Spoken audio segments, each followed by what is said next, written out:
መጽሐፍ ቅዱስ ላይ ክርስትናን የሰበከ ጌታችን መድኃኒታችን ኢየሱስ ክርስቶስ ነው እንጂ ከዛ በፊት ነብያቶች ክርስቲያን ሆኖ ብለው አልሰበኩም። ከዛ በፊት ክርስቲያን አልነበረም። አላሁ አክበር ጎበዝ ልጅ። በቃ እውነተኛ ክርስቲያን ማለት ይሄ ሰው ነው። የዛሬው ሌሊት ያንተ ነው። በረከቱን ሁሉ ውሰድ። አይ እሺ፣ ከኢየሱስ ክርስቶስ በፊት ክርስትናን የሰበከ አንድ ነብይ የለም። ክርስቲያኖች እሺ፣ አሁን ኢየሱስ ክርስቶስ ጋር ይቆማል። እንግዲህ ከዛ በፊት የለም። እሺ፣ ኢየሱስ ክርስቶስ ክርስቲያን ሆኖ ብሎ አስተምሯል ወይንም ደግሞ ክርስትና ሃይማኖት ትክክለኛ ሃይማኖት ነው ብሎ አስተምሯል? በነገራችን ላይ ክርስትና የሚለውን ስም የሰጠን ጠላት ነው። አላሁ አክበር ጎበዝ። ወላሂ ትክክለኛ ክርስቲያን ጠላት ነው ክርስቲያን የሚለውን ስም ያወጣው እግዚአብሔርም አይደለም ኢየሱስ ክርስቶስም አይደለም። ማስረጃውን እንዳውም ከፈለክ ላግዝህ ልስጥህ። የሐዋርያት ሥራ ምዕራፍ 11 ቁጥር 36 ላይ ምን ይላል? ለመጀመሪያም ጊዜ በአንጾኪያ ክርስቲያን ተባሉ ይላል። ማን ያላቸው? ጠላት። ምህረተ አብን ምናልባት ታውቁት ሊሆን ይችላል። በቪዲዮ እየተናገረ እኛ ክርስቲያን የሚለውን ስም ያወጣልን ጠላት ነው እያለ ይናገራል። ስለዚህ ጣዖት አምላኪዎች ያወጡት ስም ነው ክርስቲያን የሚለው ነው አይደለ? አዎ እኔ ከአንተ በላይ አውቃለሁ ስለ መጽሐፍ። እናንተ ደንቆሮ ይችላል ግን ክፈትና አሳየኝ፣ ክፈትና አሳየኝ እኮ ተስማማን እኮ ላሳይህ ነው። ግን 80 አዱ መጽሐፍ ቅዱስ አለን። አንዱ ላይ ስለ እስልምና እስልምና የሚባል ሃይማኖትን የተከተለ ያስተማረ ካለ አምጣና አንዳቸውን ግለጥልኝ። ዝም ብለን ወሬ አናውራ፣ ጊዜ አናባክን። አምጣና ለስድብ እኮ ነው የመጣው።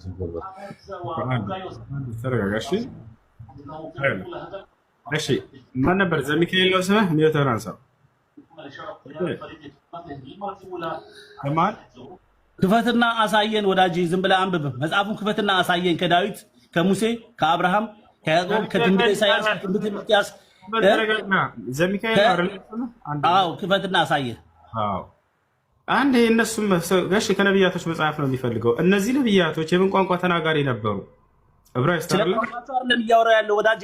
አሁን እስልምና ሰብኳሉ እያልከኝ ስለሆነ ስለ እስልምና ከማመድ በፊት የሰበከ አንድ ነብይ ስጠኝ ነው እያልኩ ያለው። ቆይ አንዴ፣ እነዚህ ነብያቶችን ጠራህ አይደለ?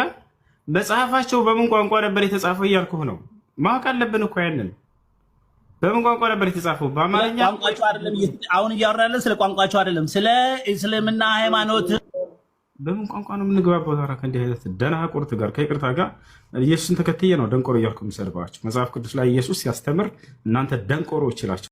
እግዚአብሔር ይመስገን አለን።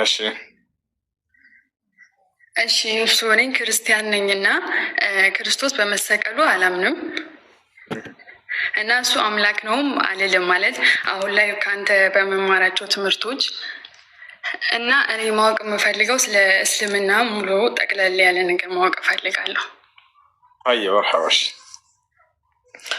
ኢስላም ብሎ ማለት ባጭሩ አምላክ በነብያቶች በኩል ለሰው ዘር ሁሉ ይከተሉት ዘንድ የደነገገ ነው። ብቸኛው መለኮታዊ ሃይማኖት ነው። አምላክ አዳምን ገና ወደ ምድር ሲያወርደው ጊዜ ጀምሮ ቃል ኪዳን ገብቶለታል። ምንድነው የሰጠው ቃል ኪዳን ከተባለ አዳም ሆይ እኔ በአንተ ላይ እንዲሁም በአንተ ዘሮች ላይ የማወርደው አንድ ቅኑ መንገድ አለ። ያን ቅኑ መንገድ ከአንተም ከዘርህም የተከተለ ገነት ይገባል፣ ያን የካደና ያስተባበለ ደግሞ ወደ ገሃነም ይገባል ብሎ ይሄን አሳውቆት ነው የላከው። ያምንንም አምላክ አላህ ቃሉን ፈጸመ። ከአዳም ዘሮች ሁሉ በየዘመናቱ ነቢያት የሚባሉን እያስነሳ ለአዳም ቃል የገባውን ያንን እስልምናን ሃይማኖትን ቅኑን መንገዱን አስተምሩ ብሎ ራእይ ያወረደላቸው። እነርሱም ያንን አስተምረው ሄዱ። ያም በእርሱና በሰው ልጆች መካከል ያቆመው ቃል ኪዳን ኢስላም ይባላል። አላህ ይህንን ለአዳም እንደነገረው ሲነግረን በሱረቱል በቀራ መጀመሪያው ገጽ ላይ አካባቢ ላይ ምን ይላል? ቁልና እህቢጡ ሚንሃ ጀሚዓ ፈኢማ የእትየነኩም ሚኒ ሁደን ፈመን ተቢዐ ሁዳየ ፈላ ኸውፉን ዐለይሂም ወላ ሁም የሕዘኑን ወለዚነ ከፈሩ ወከዘቡ ቢአያቲና ኡላኢከ አስሓቡ ናሪ ሁም ፊሃ ኻሊዱን አለ። በሉ ሁላቸውም ወደ ምድር ውረዱ አልኳቸው። ከዚያ በኋላም ማለት አዳምና ሔዋን ያንን ኃጢአት ከሰሩ በኋላ ወደ ምድር ሲያወርዳቸው ጊዜ ውረዱ አልኳቸው። ከዚያ ዝም ብሎ በከንቱ አወረዳቸው ወይ? አላወረዳቸውም በከንቱ። ነገር ግን ዳግም ወደ ገነት የሚመለሱበትን መንገድ አሳውቃቸው። ፈኢማ የእትየነኩም ሚኒ ሁደን አላቸው፣ ከእኔ የሆነ አንድ ቅኑ መንገድ በሚመጣላችሁም ጊዜ አላቸው። ያ ቅኑ መንገዱ ኢስላም ነው። ፈመን ተቢዐ ሁዳየ ያን የእኔን ቅኑ መንገዴን የተከተለ ከአንተም ከዘርህም ፈላ ኸውፉን ዐለይሂም ወላ ሁም የሕዘኑን በእነርሱ ላይ ይህም በተከተሉ ሰዎች ላይ ምንም አይነት ፍርሃትና ሐዘን የለባችሁም፣ ዳግም ወደ ገነት ትመለሳላችሁ ነው። ወለዚነ ከፈሩ ወከዘቡ ቢአያቲና ነገር ግን ያንን ቅኑ መንገዴን የካዱ ከአንተም ከዘርህም እንዲሁም አናቅጾችን በነቢያቶች ላይ የማወርደውን ያስተባበሉ ኡላኢከ አስሓቡ ናር እነዚህ የእሳት ሰዎች ናቸው፣ የእሳት ጓዶች ይሆናሉ በቀጣዩ ዓለም። ሁም ፊሃ ኻሊዱን እነርሱም በእርሷ ውስጥ ዘውታሪዎች ናቸው አለ አወረደው። የመጀመሪያውንም ኪዳን በአዳም ላይ አወረደ አምላክ አላህ። ወለቀድ ዓሂድና ኢላ አደመ ሚን ቀብል ይላል። ሙሐመድ ሆይ ከአንተ በፊት ወደ አዳም ኪዳኔንም በእርግጥ አውርጃለሁኝ አለ። ያ ማለት የመጀመሪያው የአላህን ኪዳን የተቀበለው አዳም ነው። የአላህ ኪዳን በእርሱና በፍጥረቱ መካከል ያደረገው ስምምነት ነው። ያም ምንድን ነው? ኢስላም ነው። ይህን ኢስላምን ተከተሉ የሚል ነው። ከእርሱ ውጭ ሌላን መንገድ አትከተሉ የሚል ነው። ይህን እንደተናገረ ለቀደሙት ነቢያት ሁሉ አላህ ሲናገር ምን ይላል? ሸረዐ ለኩም ሚነ ዲን ማ ወሳ ብሂ ኑሐን ወለዚ አውሐይና ኢለይከ ወማ ወሰይና ብሂ ኢብራሂመ ወሙሳ ወዒሳ ይላል። እነሆ ይህን እስልምናን ሃይማኖት እኔ ደነገግኩላችሁ ከዚህ በፊት ኖህን፣ አብርሃምን፣ ሙሴን፣ መሲሁን ወይንም ክርስቶስን ያዘዝኩባቸውን ሃይማኖት ራሱን እያለ ይገልጽልናል። አየሽ የቀደሙትን ነቢያቶች ሁሉ እነ አብርሃም እነ ሙሴን እነ መሲሁን ይህን መንገድ ኢስላምን ተከተሉ ብሎ ነው ያዘዛቸው አምላክ አላህ። ኢስላም ብሎ ማለት ታዲያ ትርጉሙ ምን ማለት ነው ከተባለ አልእስቲስላሙ ሊላህ አንድና ብቸኛ ለሆነው ፈጣሪ መገዛት ማለት ነው። እርሱን በፍጹም ማምለክ ማለት ነው። በእርሱ ላይ ቅንጣት ሌላን አካል ሳናጋራ አላህ ስብሐነ ወተዓላ የመጀመሪያው ትእዛዝ ያደረገው ለነቢያቶች ሁሉ ቃሉን ሲገልጥላቸው እኔን ሰዎች እንዲያውቁና እኔን እንዲገዙ ብሎ ነው ያስተማረው። ፈዕለም አነሁ ላ ኢላሃ ኢለላህ ይላል። እወቅ የመጀመሪያው ልታውቅ የሚገባው ከእኔ ከአምላክ ከአላህ በስተቀር ሌላ አምላክ እንደሌለ ነው እያለ ይናገራል። ነቢያቶች ሁሉ ይሄንን ሰብከዋል። ኖህን ብንወስድ ምን አስተማረ ብለን ስናይ ወለቀድ አርሰልና ኑሐን ኢላ ቀውሚሂ ፈቃለ ያ ቀውም እዕቡዱላህ ማ ለኩም ምን ኢላሂን ገይሩሁ አለ። በእርግጥም ኖህን ልኬዋለሁኝ አለ ወደ ህዝቦቹ። ኦኬ እሺ። አሁን እኔ ለምሳሌ አሁን እኔ ወደ እስልምና ሃይማኖት ብገባ ማለት የእስካሁኑ ኃጢአቴ ማለት ከና ኃጢአቴ ነው እንዴት ነው መሆነው? በጣም ጥሩ ጥያቄ። አንድ ሰው ወደ እስልምና ሲገባ የመጀመሪያው የሚሰጠው የሚቸረው ነገር ከአምላኩ ምንድን ነው? ለኃጢአቱ ሁሉ ምህረት መደረጉ ነው። አላህ ይህን ቃል በቃል በቁርአን ላይ ተናግረዋል። ነቢያችን ሰለላሁ ዐለይሂ ወሰለም ቃል በቃል ሐዲስ ላይ ተናግረዋል። ቁል ሊለዚነ ከፈሩ ኢየንተሁ ይግፈር ለሁም ማ ቀድ ሰለፍ ይላል አላህ። ሙሐመድ ሆይ ለእነዚያ ለካዱኝ ባሪያዎቼ እንዲህ በላቸው ካሉበት ክህደት ቢቆጠቡና ወደ እኔ ቢመለሱ ያለፈ ኃጢአታቸው ሁሉ ይማርላቸዋል አለ። ይሽ የመጀመሪያ አምላክ አዛኝ ነውና አምላክ ሩህሩህ ነውና ያመፁት ባሪያዎች ካዱት ባሪያዎች ወደ እርሱ በሚመለሱ ጊዜ በምህረት ነው የሚቀበላቸው። በፍጹም ስላለፈው ማንነታቸው አያይባቸውም፣ በዚያ አይቀጣቸውም፣ አይጠይቃቸውም፣ ምህረት ነው የሚያደርግላቸው። አላህ ስብሐነ ነቢያችን ሰለላሁ ዐለይሂ ወሰለም ሐዲስ ላይ ምን አሉ? አልኢስላም የጅቡ ማ ቀብለሁ አሉ። እስልምና ከእርሱ በፊት ያለን ኃጢአት ያስተሰርያል አሉ። ያ ማለት ሰውየው ሲሰልም ጊዜ ያለፈ ኃጢአቱ ሁሉ ይማርለታል። ከኃጢአት ንጹህ አድርጎ ነው አምላክ አላህ የሚቀበለው ብላቸዋል። ይህ ነው። በሌላ ቦታ ላይ ምን ይላል? ወኢኒ ለገፋሩን ሊመን ታበ ይላል። ወደ እኔ ለተመለሰ ባሪያዬ እኔ ምርለታለሁ ብሎ ቃል ገብቷል። በሌላ ቦታ ላይ ምን ይላል? ፈመን ታበ ሚን ባዕድ ዙልሚሂ ወአስለሐ ፈኢነ ላሀ የቱቡ ዐለይህ ኢነ ላሀ ገፉሩ ረሒም ይላል። በኃጢአትና በክህደት ነፍሱን ከበደለ በኋላ ተመልሶ ራሱን ያስተካከለ ወደ እኔ ንስሐ ያደረገ እኔ ንስሐውን እቀበለዋለሁኝ እኔ መሐሪና አዛኝ የሆንኩኝ አምላክ ነኝና እያለ ይናገራል። ስለዚህ አንድ ሰው ሲሰልም ጊዜ ያለፈ ኃጢአቱ ሁሉ ይማርለታል። ልክ ከእናቱ ሆድ እንደወጣ ሕፃን ልጅ ያለምንም ኃጢአት ይሆናል ማለት ነው። አመሰግናለሁ። እሺ እስልምና ለምን አትቀበይ? ምን ጥያቄ ቀረሽ? የቀረሽ ካለ እናስተናግድ። አይ የቀረኝ እንኳን የለም። ማለት እኔ ያለሁት አሁን አረብ ሀገር ነው እና ያው የቤተሰብ ነገር እነሱ ሙሉ ክርስቲያን ናቸው እና የዛ ነገር ትንሽ የሚስተካከሉ ነገር ስላለ ለዛ ነው። እሺ ደስ ባለሽ ጊዜ ትይዣለሽ፣ ግን ለቤተሰብ ማሳወቅ አይጠበቅባቸውም እኮ ስትሰልሙ። አንድ ሰው ሲሰልም ጊዜ እኔ ሰልሜያለሁ ብሎ ለቤተሰቡ መናገርን አምላክ አላህ መስፈርት አላደረገም። ይልቁንስ በአንቺና በእርሱ መካከል ብቻ ነው ይሄን ነገር ቃልሽን የምትሰጭው። አሽሀዱ አን ላ ኢላሀ ኢለላህ ወአሽሀዱ አነ ሙሐመድን ረሱሉላህ። ሙሐመድ አምላክ ያላህ ሆይ ከአንተ በስተቀር በእውነት የሚመለክ ሌላ አምላክ የለም ብዬ መሰክራለሁ። እንዲሁም ደግሞ የላከው ነቢይ ሙሐመድ ሰለላሁ ዐለይሂ ወሰለም የአንተ መልእክተኛና ነቢይ ናቸው ብዬ መሰክራለሁ ብሎ ሰውየው ለአምላኩ ለአላህ ይሄንን ከመሰከረ በቂ ነው። በእናንተና በሰዎች መካከል የግዴታ ለቤተሰብ ማሳወቅ አለባቸው አላለም አላህ ሱብሓነሁ ወተዓላ። እና ይህ ነው። እሱ መመለስ አይቀርም። አመሰግናለሁ። እሺ ጥያቄ ያለው ሰው መቀጠል ይችላል። እኔ የሆነ ጥያቄ እየጠየኩ ነበር ኡስታዝ። እሺ ጥያቄ ምንድን ነው?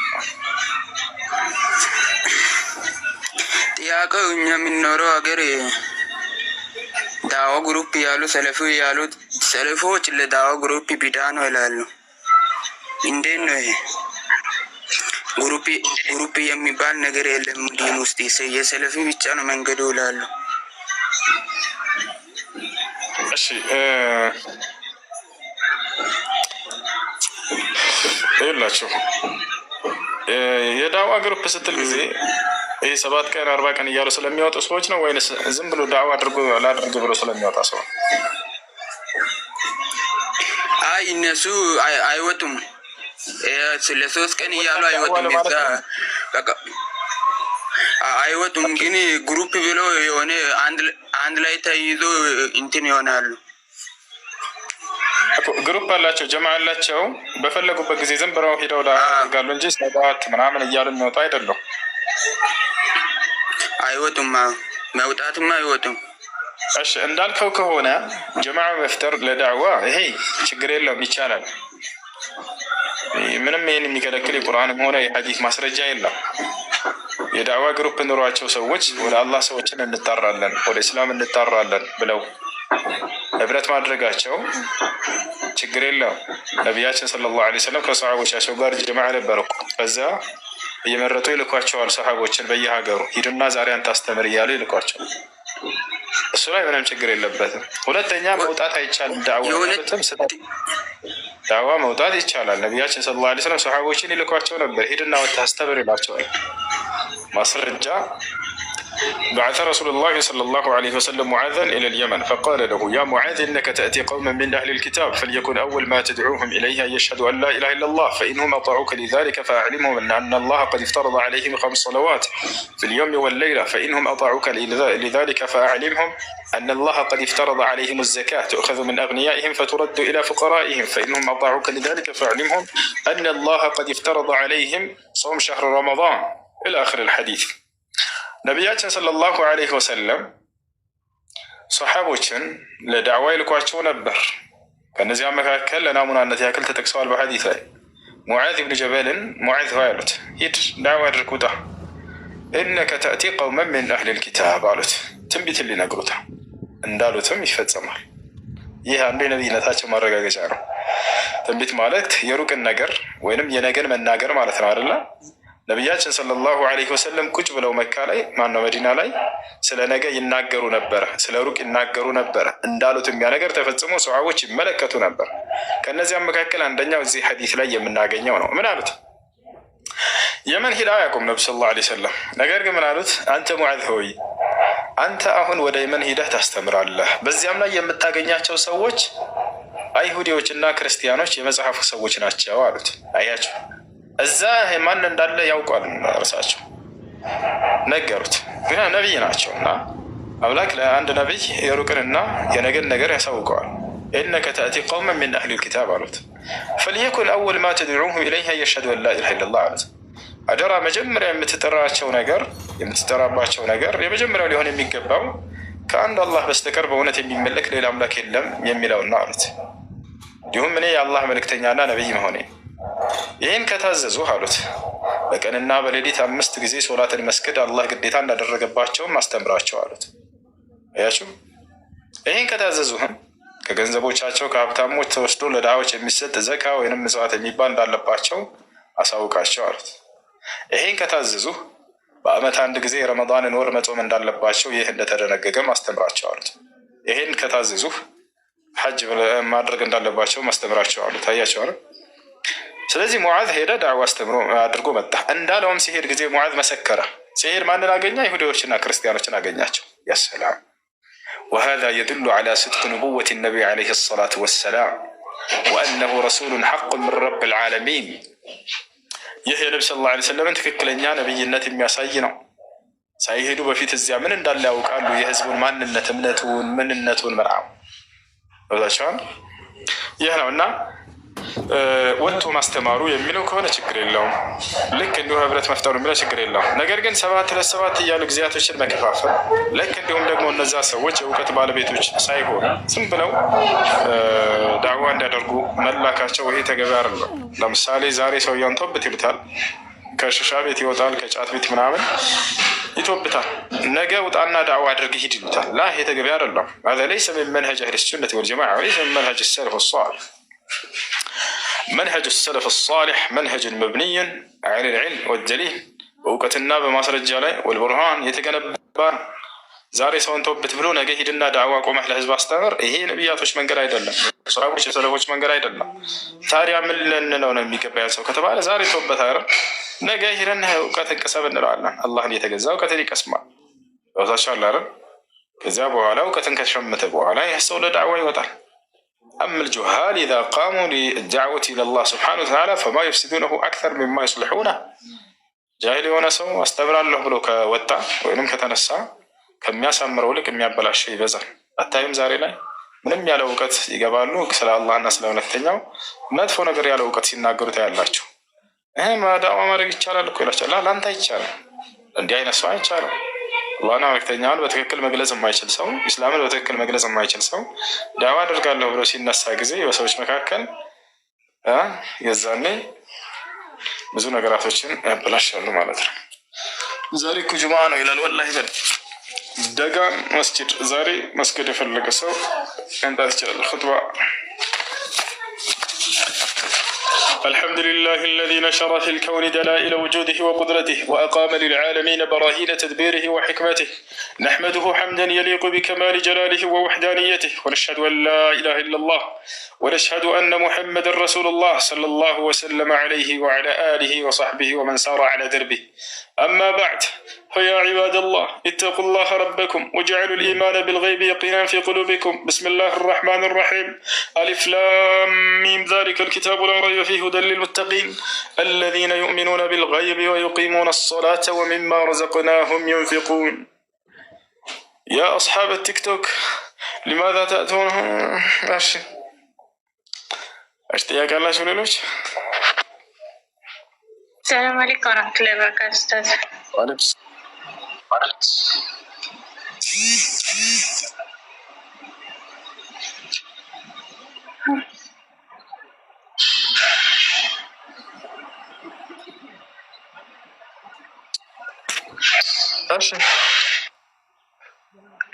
ኡስታዝ የኔ ጥያቄ እህቴና እኔ አንድ ላይ እያለን ድሮ ልጅ ነበርን እና እሷ ብር ነበራት፣ እኔ ታላቂ ናት እና ከዚ ትምህርት ቤት ስንሄድ ምናምን ሰርቃት ነበረ። ብር እየሰረኳት ትምህርት ቤት ሄጄ ማስቲካ ምናምን ገዛበትን ሰርቃት ነበረ።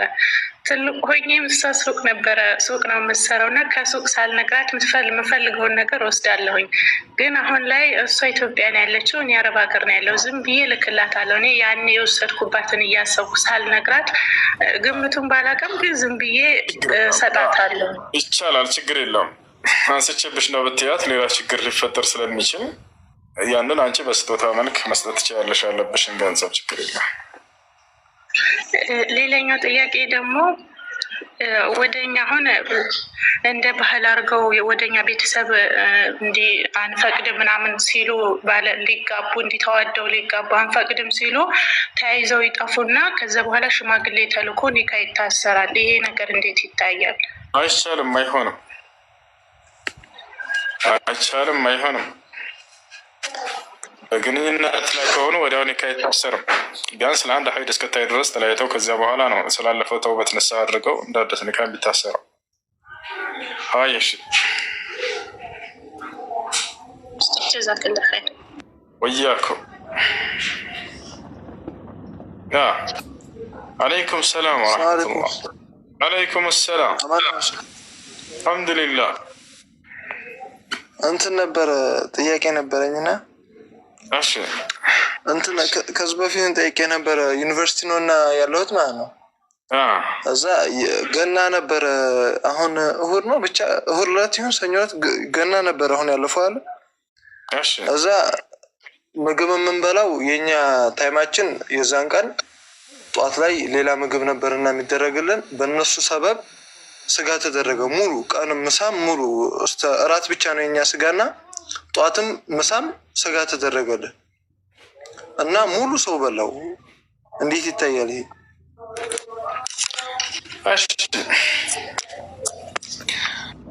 ለበዓል ተብሎ የተሰራ ምግብ እንዲሁም ደግሞ ለአምልኮ ተብሎ የተሰራ ምግብ አይቻልም። ከዚያ ውጭ ግን ኖርማል ምግብ ችግር የለውም።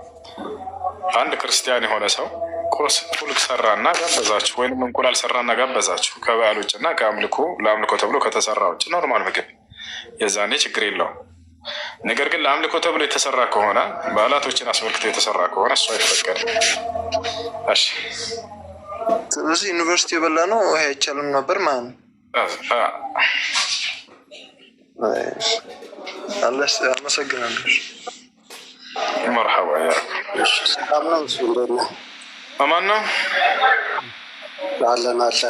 አንድ ሁለት ጥያቄ ነበረች። እሺ ሱራ 378 ላይ ከሃዲዎችን የምናዘገያቸው ለበጎ ነገር ነው ብለው አስቡ፣ ኃጢአትን እንዲያበዙ ብቻ ነው ይላል እና ለእነርሱም ብርቱ ቅጣት አላቸው ደግሞ ይላል እና ከሃዲዎችን የሚያዘገያቸው ኃጢአትን እንዲጨምሩ ነው። ከዛም ደግሞ እሱ አዘግይቷቸው ከኃጢአታቸው ከተጨመረ በኋላ እንደገና ብርቱ ቅጣትም ደግሞ ሊቀጣቸው ነው። ሌላ ጥያቄ ጨረሰሽ መልስልኝና ሌላ ክፍል ላይ ነው ሱራ ይህንን መልስልኝና ሱራ 7 ላይ ጥያቄ። በጣም ጥሩ። ኃጢአትን ያደርጋሉ እነሱ መልካምን ነገር አያደርጉም። ነገር ግን ያን ኃጢአት የሚያደርጉት በማን ፈቃድ ነው? በራሳቸው ፈቃድ ነው። አላህ ስብሓነሁ ወተዓላ ሲናገር ምን አለ መሰለህ? ፈመን ሻአ ፈልዩእሚን ወመን ሻአ ፈልየክፉር አለ። የፈለገ ይመን የፈለገ ይካድ ብለው ነፃ ምርጫ ፈቃድ ሰጥቷቸው እነሱም በፈቃዳቸው ኃጢአቶችን ያደርጋሉ ማለት ነው። እሺ ሱራ 7 179 ላይ እንትን ይላል። ምንድነው የሚለው? ከሰዎች እና ከአጋንንት ብዙዎችን ለገሃነም ፈጠርን ይላል። ለእነርሱም የሚያዩበት አይን የላቸውም፣ የሚያስተውሉበት ልብም የላቸውም ይላል። እንደገና ምንድነው የሚለው? በቃሌ ስለሆነ ነው ያዝኩት። ከቻልክ ብታስልኝ ደስ ይለኛል። ችግር የለውም።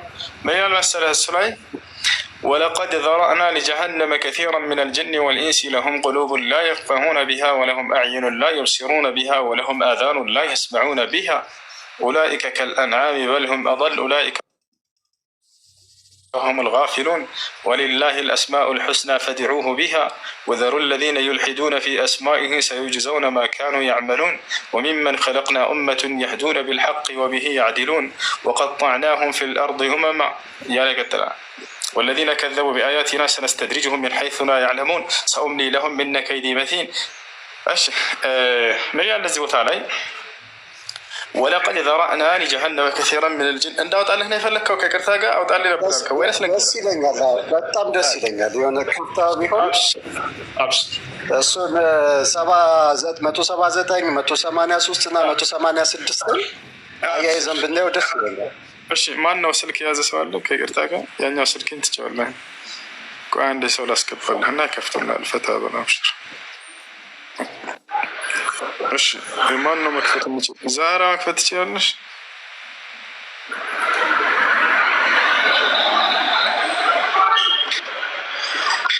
እሺ ጥያቄህን በዛ ላይ ጠይቅ። የሉም መሰለኝ ልጆች የሚያወጡ ስልኬን ደስ ይለኛል። ችግር የለውም። ጥያቄህን ጠይቀኝ፣ እኔ ያውቀዋለሁኝ በጭንቅላት። ጥያቄህን ጠይቅ። እሺ እዛ ላይ ብዙዎች ለገሃነምና ከጂኒዎች እና ከሰዎች ብዙዎቹን ለእንትን ፈጠርን ይላል ለገሃነም። ከዛ 183 ላይ ደግሞ ምን ይላል? ለእነሱ ልጅና ገንዘብን እየሰጠን እናዘነጋቸዋለን ደግሞ ይላል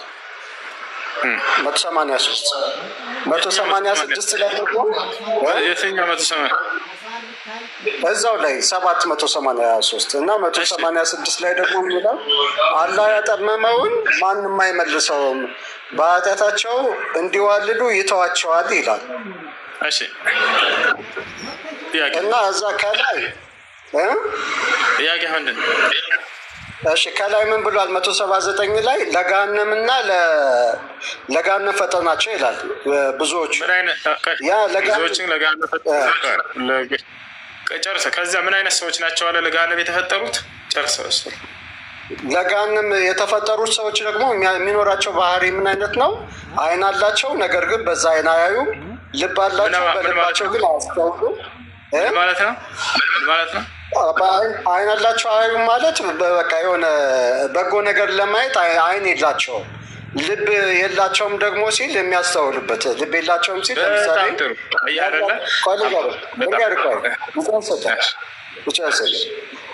ልብ የላቸውም ደግሞ ሲል የሚያስተውሉበት ልብ የላቸውም አለ። ጆሮም ልክ እንደዛው የሆነ ለምሳሌ ቁርአን ቢነገራቸው አይሰሙም። ለምንድን ነው የሆነው? ሲፈጥራቸው ለጀሃነም ስለፈጠራቸው ማለት አላለም። እንደስ ሲፈጥራቸው ለጀሃነም ስለፈጠራቸው አይደለም የሚለው አይልም ይላል። ከላይ ስለሚል እኮ ነው አይልም። እንደስ ምን መሰለህ? ወለቀድ ዘረእና ለጀሃነመ ይሄን የሆኑበት ምክንያት ፈጥራቸው እንዲህ ስለሆነ አይልም። ሰው አዳምጥ። ሁሴን ፊት ነው ያለኸው። ሁሴን ማለት እያንዳንዱን የቁርአን ፊደል አውቀዋለህ። ገብቶሃል አይደለ? እያንዳንዱ ነው ማለት ነው። ከራስህ አትጨምር። ብዙ ጊዜ አውቃለሁ፣ በሌላ አካውንትም አውቃለሁ። እኔ ጋር ስትመጣ ጊዜ ሙሉ ቁርአኑን ከሚያውቀው ሰው ጋር ነው የመጣኸው። ገብቶሃል አይደል? ይሄ ቁርአን ገና ቅድም ስትጨምር ጊዜ ጠፋብኝ እንደው ሀሳቡን ምናምን ስትል ሙሉ ሳነብልህ ነበረ። ይህንን ቁርአን ያዝኩት ዛሬ እንዳይመስልህ። ገና ህፃን እያለሁኝ 13-14 ዓመት እያለሁኝ ህፃን እያለሁኝ ከሙሉ ከኢትዮጵያ እንደዚህ ተወዳድሬ አንደኛው ትቼበታለሁ። ሙሉን ሸምድጄ በጭንቅላቴ ሀገርህን ኢትዮጵያን ወክዬ ከዓለም ሂጄ ተወዳድሬ እልሃለሁ። እኔ ያለኝ ይሄ ቁርአን አቀራር እስከ ነቢዩ ሙሐመድ ሰለላሁ ዐለይሂ ወሰለም ድረስ ሰነድ አለኝ። ታውቃለህ? የእኔ አስተማሪ እያለ ነቢ ሰለላሁ ዐለይሂ ወሰለም ጋር ይደርሳል። ስለዚህ ሙሉ ቁርአን ከሚያውቁ ሰዎች ጋር ነው የምትመጡት። ሙስሊሞች ጋር ስትመጡ አንድ ነገር ልታውቁ የሚገባ ነገር። ስለዚህ አንዲት ነገር ፊደል ነገር አጭበረብራለህ እንዳትሉ። እንዲህ ስለሆነ ነው መጀመሪያ ላይ ያልከው የለም። አሁን ምን ይላል መሰለህ? ወለቀድ ዘረእና ሊጀሃነመ ከሲረን ሚነል ጂኒ ወልኢንስ ለሁም ቁሉቡን ላ የፍቀሁነ ቢሃ ወለሁም አዕዩኑን ላ ዩብሲሩነ ቢሃ ወለሁም አዛኑን ላ የስመዑነ ቢሃ ኡላኢከ ከልአንዓሚ በል ሁም አضል ኡላኢከ ሁሙል ጋፊሉን አለ። ወለቀድ ዘረእና በእርግጥም ፈጠርን አለ ሊጀሃነም ለገሃነም ከሲረን ብዙዎችን ሚነል ወልኢንስ ከጋኔንም ከሰዎችም አለ። አሁን ሰዎችንም ጋኔኖችንም ለገሃነም ነው የፈጠርኳቸው ቢል ይሄ ስተት ነበረ። ገብታችኋል አይደለ? ነገር ግን ከ የሚለውን አስምሩበት። ከ ወይንም እንዳረበኛው ባዕድያ ትባላለች። ከሰዎችም ሚን ባዕድ ናስ ወሚን ባዕድ ልጅኒ ከዛሊክ ከሰዎችም ከጋኔንም ለገሃነም የሆኑ ሰዎች አሉ። ከጅኖችም ምን አይነት ናቸው የሚለውን በተመለከተ ባየህ በራሳቸው የስራቸው ሴት እባክህ አንዴ ልጨርስ ለመልስ አትቅድም። ሰዎችም አይደለም የሚለው እኮ ከሰዎችም ነው የሚለው እኮ ከሰዎችም ይኸውልህ ከሰዎችም የሚሆኑ አሉ ሳይሆን የሚለው ከሰዎችም ብዙዎቹን ከሰዎችና ከጅኞች ብዙዎቹን ለገሃነም ፈጠርን እንጂ የሚለው እንደሱ ከሰዎችም ከጅኖችም ነው ያልኩት እኮ። አሁን ያልከው ልንገርህ ምን መሰለህ? እንደሱ እያለ አላልኩም። ከሰዎችም ከጅኖችም ይላል አላልኩም ብለህ ምን አልክ መሰለህ? እንደዛ ካልክ በኋላ የሚሆኑ አሉ ነው ያልከው። እንደዛ ግን አይደለም የሚለው ያለ ቀጥሎ ሊነግርህ ነው። የሚሆኑትን ሊነግርህ ነው። ቆይ አዳምጥ። የሚሆኑት ምን አይነት ናቸው ከተባለ በራሳቸው ነፃ ምርጫ ፍቃድ ተሰጥቷቸው እነዚህ ሰዎች አልቀየር ቆይ አዳምጥ። ቀጣይ ሊመጣ ነው። እነዚያን ሰዎች አንተ ቅድም ልዘላቸው ይህ ምን አይነት ናቸው ብለህ እንደገና ቅድም ተናገርክ። ቦታል አይደለ? ከሰዎችም ከጅኖችም አሉ ለገሃነም የተፈጠሩ ምን አይነት ናቸው የሚለውን ወይንም ደግሞ ለዚህ ለገሃነም የሚሆኑትን ሊገልጽልህ ነው፣ ሊያብራራልህ ነው። ምን አላቸው አላህ ስብሐነ ወተዓላ? ለእነርሱ ልብ አላቸው ግን አያገናዝቡም፣ አይን አላቸው ግን አያዩም፣ ጆሮ አላቸው ግን አይሰሙም ማለት። ያ ማለት አምላክ አላህ ስብሐነ ወተዓላ አይምሮ ሰጥቶሃል፣ ጆሮ ሰጥቶሃል፣ የምትሰማበት የምታገናዝብበት አይምሮ ሰጥቶሃል፣ የምታይበት አይን ሰጥቶሃል። ገብታችኋል አይደል? አምላክ አላህ ስብሐነ ወተዓላ በነቢያት ላይ ያወረደውን ህግና ስርዓት ኢስላምን አንሰማም፣ አናይም፣ አንረዳም ብለው ራሳቸውን የዘጉ ሰዎች እነዚህ ወዴት እንደሚሄዱ አላህ እየተናገረ ነው። አየህ፣ ታዲያ እነዚህ ሰዎች በራሳቸው ነጻ ምርጫ ፈቃድ ተጠቅመው ገብታችኋል፣ ጆሮአቸውን ተሰጥተው አንሰማም እንዳሉ እየተናገረ ነው አላህ። የሚሰሙበት ጆሮ አላቸው፣ የሚያዩበት እናደርገው እንደ ውይይት እናድርገው። ይቅርታ ከተመቸ እንደ ውይይት ከሆነ ከመጽሐፍ ቅዱስም ልገባ ነው ማለት ነው። ኖ አይደለም፣ እንደዚሁ አንተ እያልከው ሳይሆን መጽሐፍም ልገባለሁ። ውይይት ከሆነ ጥያቄ ከሆነ ታዳምጣለህ መልስ ችግር የለም። ከፈለክ በዚህ መንገድ እናወራለን። ግን በመጽሐፍ ቅዱስም ላይ ይገባለሁኝ ከመጽሐፍ ቅዱስም እስክናገር ድረስ ታዳምጣለህ ማለት ነው። ከፍቼ እያሳየው መጽሐፍ ቅዱስ እንደ ውይይት እናድርገው እኮ የምልህ እንደ እየተደማመ እያወራን ቆይ ከመጽሐፍ ቅዱስም አመጣለሁኝ። እግዚአብሔር ሰዎችን ቀድሞ መጀመሪያ አጥምሞ እንደገና ነቢይ እንደሚልክላቸው ሂዱ እናስተምሯቸው እያለ ቀድሜ ግን እኔ አደነድናቸዋለሁ ብሎ እየተናገረ እና ራሳየ ፈርዖንን ምንድን ነው ያደረገው? ፈርዖንን ምን አደረገው መሰላቸው? እግዚአብሔር ንጽጽር ነው። አትረብሽ፣ ጣልቃ ትግባ እስኪጨርስ ድረስ አዳምጠህ አታዳምጥም? ንጽጽር እናድርገው ብለሃል። አሁን ቤት አድርግና እስኪጨርስ አዳምጥ። እሺ እባክህ፣ ዘም በለ፣ ምንም ማድረግ አይቻልም። አዳምጥ እባክህ፣ ሆነሽ ልጨርስ። ከሁለቱም ያነጻጸርኩ እንድነግርህ፣ ምክንያቱም አንተ በራስህ ጊዜ ንጽጽር እናድርገው ውይይት እናድርገው ብለኸኛል። ውይይት እናደርገዋለን። አታዳምጥም? ቤተናታሳ እስኪጨርስ ድረስ እግዚአብሔር ምን አደረገ መሰላችሁ? መጽሐፍ ቅዱስ ላይ ኦሪት ዘጸአት ላይ ሙሴን ይጠራዋል። ሙሴ እኔ አንተን ወደ ፈርዖን ልልክህ ነው ይለዋል። ነገር ግን ምን አለው? ልቡን ግን አደነድነዋለሁኝ አለ። ቀድሞ ያደነድነውና ልቡን ሂድና ሙሴን አስተምር ይለዋል። እኔ ግን ልቡን አጸናለሁ አደነድናለሁ ብሎ ተናገረ። ስለዚህ እግዚአብሔር ቀድሞ ሰዎችን አጥምሞ አደንድኗቸው ጨርሷል። የሚገርማችሁ ከመልካሞቹን ቀድሞ መጀመሪያ እንትን ብሎ መርጦ ጨርሷል። መልካም የሚሆኑትን ማለት ነው። ቦታቸዋል አይደለ? እንደዛ አድርጎ በራሷ ጊዜ ወርዳለች። እንደዛ አድርጎ እንትን ብለዋል። መጀመሪያ ያጠማቸዋል። ከዚያ በኋላ እንደገና ሄዶ ነቢያቶችን ይልክላቸዋል። ከመልካሞችም እንዲሁ ቀድሞ መጀመሪያ ነው የሚመርጠው። የሚገርማችሁ ኤፌሶን ምዕራፍ 1 ቁጥር 4 ላይ ምናምን አካባቢ ላይ ምን ይላል? እኔ እነዚህን ዓለምን ሳልፈጥር በፊት ቀድሜ አመርጫቸዋለሁ ብሎ ይናገራቸዋል። ተመርጠዋል። ቀድሞ መልካሞቹም መጥፎዎቹም ቀድሞ መጀመሪያ የተመረጡ ናቸው። ገብታችኋል አይደለ?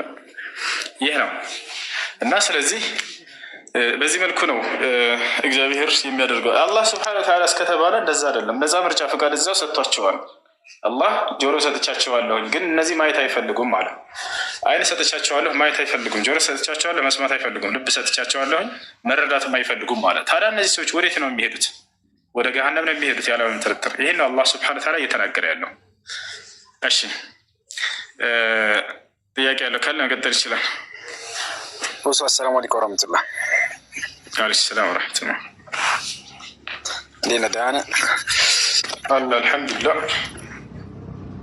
እንትን ማሞሙ ከኢማም ፊት መቅደም ይችላል? የሆነ እግሩ ምናምን እንትኑ ቦታ አሰጋገድ ምናምን ሳይሆን ቦታ አይቻልም። መቅደም አይችልም። ነቢያችን ሰለላሁ ዐለይሂ ወሰለም ከኢማሙ ተከትላቸው መስገድ እንዳለባቸው ተናግረዋል። ኢነማ ጁዒለ ልኢማም ሊዩእተመ ቢሂ አሉ። ኢማም መሪ የተደረገው ሊመሩበት ዘንድ ነው ብለዋል። ስለዚህ ኢማሙ ከፊት ይቆማል፣ ተከታዮች ከኋላ ነው የሚቆሙት። እኔ የምለው ካዕባ ላይ ግን የካዕባ ኢማም የቱ ጋ ነው የሚሆነው? እሱ ግራ ገብቶኝ ነው። እሱንም ላነሳልህ ነበር። የካዕባ ኢማም አይቀደምም። ብዙ ሰው የተቀደመ ይመስላቸዋል፣ እንደሱ አይደለም። ነገር ግን ካዕባ ላይ ያሉ ሰዎች እዛው በዙሪያው ክብ ሆነው ነው እና የሚሰግዱት። ምክንያቱም ሁሉም ግዴታ የተደረገው ምንድነው? ወደ ካዕባ አቅጣጫ መዞር ነው። ገብቶሃል አይደል? እነዚያ ከፊት ለፊት ያሉት ሰዎች ወደ ካዕባ ነው የሚዞሩት። ከእርሱ አቅጣጫ ከፊት ለፊት ያሉትም ማለት ነው ወደ ካዕባ ነው የሚዞሩት እንጂ ከኋላው ሄደው የሚቆሙ አይደሉም። እሱ ጋር በዓለም ዳርቻ ያለ ሰው ወደ ካዕባ ዞሮ እንዲሰግድ ታዟል። ፈወሊ ወጅሀከ ሸጥረል መስጂዲል ሐራም ብሏል። ፊትህን ወደ ካዕባ አቅጣጫ ዞረህ ስገድ ብለው ስለተናገረ ማለት ነው። ስለዚህ እነዚያ ሰዎች አልቀደሙትም። ኢማሙ ፊት አልገባኝም። ግን የቱ ጋ ነው እሱ ያለው? ማለት ካዕባው አጠገብ ሰዎች ዙሪያው ላይ ያለው እሱ ኢማሙ የቱ ጋ ነው ይሆን? እኔ እሱ ነው እንትን ያለኝ። የቱ ጋ ነው ያለው? ከካዕባው ፊት ለፊት ከሁላቸውም ቀድሞ ከካዕባው ፊት ለፊት የቆመው እሱ። መርሐባ በቃሽ።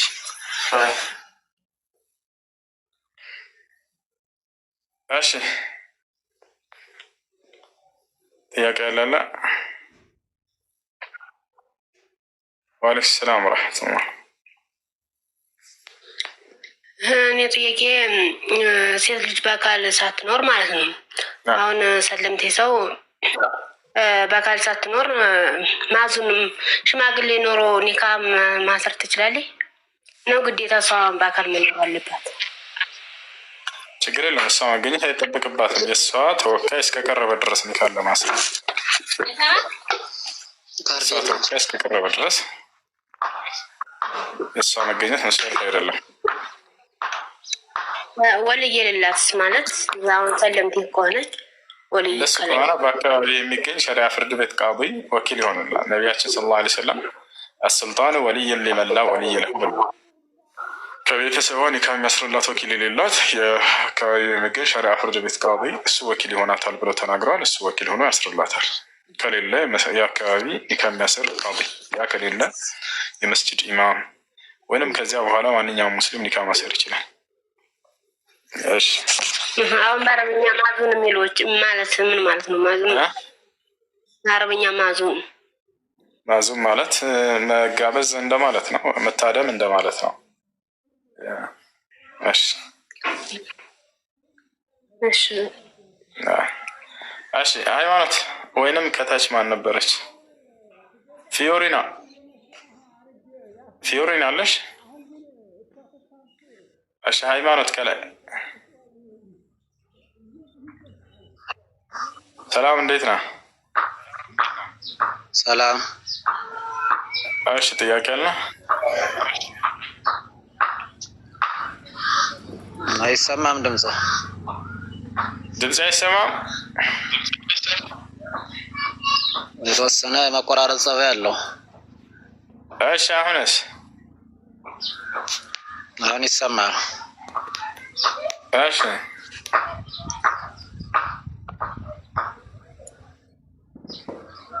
ጥያቄ ነበረኝ። እሺ ጥያቄ ምንድን ነው? በእስልምና ጋብቻ ዝምድናን እስከ ምን ድረስ ነው የሚፈቅደው? እሺ አላህ በቁርአን ላይ ሲናገር በሱረቱል ኒሳ ላይ አስቀምጧቸዋል። حرمت عليكم أمهاتكم وبناتكم وأخواتكم وعماتكم وخالاتكم وبنات الأخ وبنات الأخت وأمهاتكم اللاتي أرضعنكم وأخواتكم من الرضاعة وأمهات نسائكم وربائبكم اللاتي في حجوركم من نسائكم اللاتي دخلتم بهن فإن لم تكونوا دخلتم بهن فلا جناح عليكم وحلائل أبنائكم الذين من أصلابكم وأن تجمعوا بين الأختين إلا ما قد سلف إن الله كان غفورا رحيما. በዚህ ቦታ ላይ አላህ ስብሐነ ወተዓላ የማይገቡ ሴቶችን ይጠቅሳቸዋል። አንድ ሰው ሊያገባቸው የማይችሉ ሴቶችን በመጀመሪያው ሲናገር ምን ይላል? ሑሪመት ዓለይኩም ኡመሃቱኩም፣ እናቶቻችሁ በእናንተ ላይ እርም ተደረጉባችሁ ይላል። አንድ ሰው ሴት ልጅን የማይገቡ ሴቶችን ዘርዘር ሲባል ጊዜ የመጀመሪያው ሊዘረዘር የሚገባው አንድ ሰው በፍጹም የወለደችውን እናቱን ሊያገባ አይችልም። በፍጹም ገብታችኋል። እናትነት በሁለት መንገድ ይገኛል በኢስላም። አንደኛ የወለደችህ እናት፣ ሁለተኛ የጥቢ እናት የሚባል ነገር አለ። ምናልባት አንተ ለምሳሌ ሕፃን ልጅ ሆነህ ከጎረቤትህ አንዲት ሴት ልጅ በወለደች ጊዜ አጥብታህ ከሆነ ያቺ ሴት ለአንተ የጥቢ እናት ትባላለች እና እርሷን ማግባትም አይፈቀድም በኢስላም። ወኡመሃትኩም ላቲ አርضዕነኩም ይላል። እነዚያን ያጠቧችሁን እናቶቻችሁንም እንዳታገቡ እያለ ይከለክላል። አንደኛ ነው። ወበናቱኩም አለቀጠሉ ልጆቻችሁንም እንዳታገቡ አለ። ልጅ ሲባል ጊዜ አንተ የወለድካትን ልጅ ሊሆን ይችላል። ልክ እንዲሁ ደግሞ ከዚያ በታች ያሉትን ሁላቸውንም ያጠቃልላል። ልጅህን፣ የልጅ ልጅህን ምናምን ሁሉ እንዳለ በፍጹም በዚያ ዘር ያሉትን ልጆችን ሴቶችን ማግባት አይቻልም። ወአኸዋቱኩም አለ ቀጥሎ እህቶቻቸውን ማግባት በፍጹም አይፈቀድም ማለት። እህትነት በኢስላም በሁለት መንገድ ይገኛል። አንደኛ የስጋ እህት፣ እሷን ማግባት በፍጹም ሐራም ነው፣ ክልክል ነው። ልክ እንዲሁ ደግሞ የጥቢ እህት፣ ቅድም እንዳልኩት ለምሳሌ ጎረቤት አንዲት ሴት አንተን አጥብታ ከሆነ ያቺ እናት ከእርሷ ጋር ያለችዋን ሴት ልጇን ማግባት አይቻልም። እሷ የጥቢ እህት ነችና እርሷን በፍጹም ማግባት አይፈቀድም ለሰው። ወዐማቱኩም አለ ቀጥሎ የአባትህን እህት በፍጹም ማግባት አይፈቀድም። ከዚያም በላይ ከፍ ያሉትን ወኻላትኩም አለ ወሑሪመት ዐለይኩም ኡመሃቱኩም ወበናቱኩም ወአኸዋቱኩም ወዐማቱኩም ኻላትኩም ልክ እንዲሁ የእናትህን ማን ነው አክስት በሚባል እንደዚያ ማግባት አይፈቀድም። ወበናቱል አኽ የወንድምህን ሴት ልጅ፣ ወበናቱል ኡኽት የእህትህን ሴት ልጅ፣ ወኡመሃትኩም አላቲ አርضዕነኩም እነዚያን ያጠቧቸውንም እናቶቻቸውን ማግባት አይፈቀድም። ወአኸዋቱኩም ሚን አርضዕ የጥቢ እህቶቻቸውን ማግባት አይፈቀድም። ወኡመሃቱ ኒሳኢኩም ልክ እንዲሁ ደግሞ የሚስትህን እናት ማግባት በፍጹም አይፈቀድም። ወረባኢቡኩም አላቲ ፊ ሑጁሪኩም ሚን ኒሳኢኩም አላቲ ደኸልቱም ቢሂን ልክ እንዲሁ ለምሳሌ አንዲትን ሴት አገባሃት አንተ፣ ያቺ ሴትዮ ከሌላ የወለደቻት ሴት ልጅ ትኖራለች እንበል። አንዲት ሴት አገባሃት አንተ፣ ከሌላ ወልዳ የመጣቻት ሴት ልጅ አለቻት፣ ያችን ማግባት አንተ አይፈቀድም። ኒሳኢኩም ደኸልቱም ፈኢን ለም ተኩኑ ደኸልቱም ቢሂን ፈላ ጁናሐ ዐለይኩም ወሐላኢሉ አብናኢኩም አለዚነ ሚን አስላቢኩም አን ተጅመዑ በይነ አልኡኽተይን እያለ ይናገራል። እህትማማቾችን ማግባት አይቻልም፣ እንዲሁም ከጀርባቸው የተገኙ ማናቸውም የእናንተን ያህል ልጆች ማግባት አይፈቀድም እያለ ይናገራል። እና እነዚህን ማግባት በፍጹም አይፈቀድም፣ ክልክል ነው። እሺ ያጎት ልጅ ያክስት ልጅ መጋባት ይችላል አይችልም? ይቻላል። ያጎት ልጅ ማግባት ይቻላል። እንዳንተ መጽሐፍ ይቻላል። በነገራችን ላይ ለጠቅላላው ቀልን ገረህያ በእኛ ነው። አዎ መጽሐፍ ቅዱስ ላይ ያጎት ልጅ ማግባት ይቻላል። ምን ላይ ነው እንደሱ የሚል ቃል ያለ? ኦኬ አለ መጽሐፍ ቅዱስ ላይ። አንዴ ማን ነው ማሳየት የሚችል? በአላህ አንዴ እንትን ልል ነበር። አንተ ስልክህን አንተ። ያኛው ስልክ የት ነው? መጽሐፍ ቅዱስ ላይ ያኛው ስልክ ያምጣ። የኔ ስልክ ይዘዋል ኢብራሂም። አንዴ የጁማ ሶላት ሻር ለወስድ ነው። ዛህራ ካለች ያስገባት እና ዛህራ እንዴ አሳየው ያጎት ልጅ ማግባት እንደሚቻል። ሙሴና አሮን የተወለዱት ሁላ ያጎትና ያጎት ልጆች ተጋብተው ነው የወለዳቸው። ሙሴና አሮን ያጎትና ያጎት ልጆች ናቸው። እሺ ዛህራ ወይ አውጭና ሳያቸው። እሺ አንድ ጊዜ ሻር ለወስድ ነው። እሺ ታውቃለሽ አይደል ያለበትን? አይ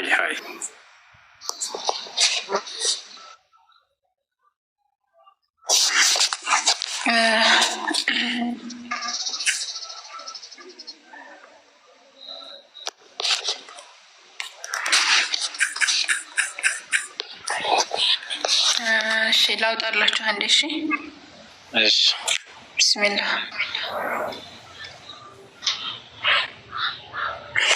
አተልቀኝ አድሚኖች ካላችሁ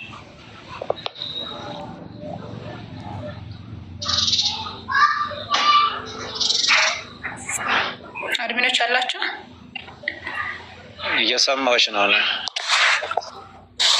አይ አድሚኖች እና ያልኩት። እሺ መጀመሪያ ኦሪት ዘኍልቍ ነንና ከዛ ወደ ቀጣይ እንሄዳለን። ዘኍልቍ 36 ኦኬ 36 ቁጥር 10 ይሄ ይታያል።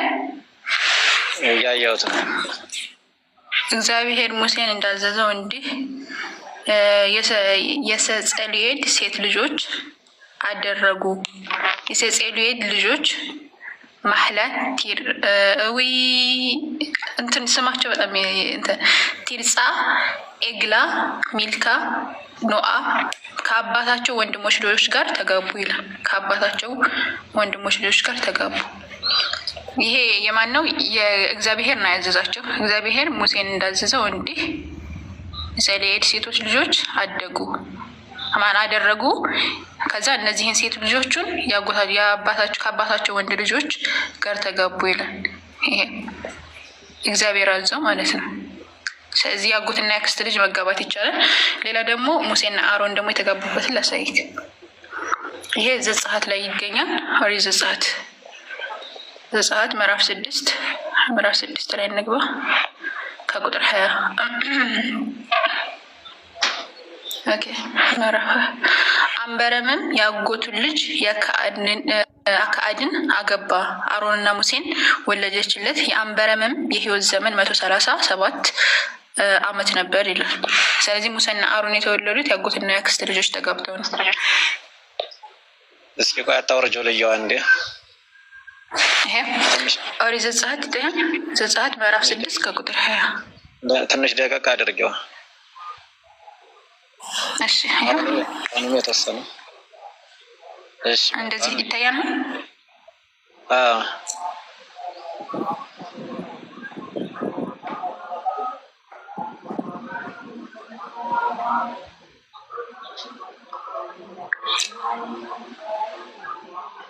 ይታያል።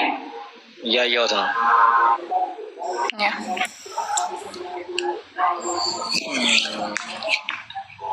ስድስት ላይ ነው አይደል? እንደሱ ምን ያለ ቃል ያለ ዘጸአት ምዕራፍ 6 ኦሪት ዘጸአት ምዕራፍ 6 ከቁጥር 20 ላይ ያኛው ደግሞ ያልኩ ኦሪት ዘኍልቍ ምዕራፍ 36 ከቁጥር 10 ቆይ ይሄንም ላውጣልህ አንዴና ስክሪንሾት አድርገዋል። ዘኍልቍ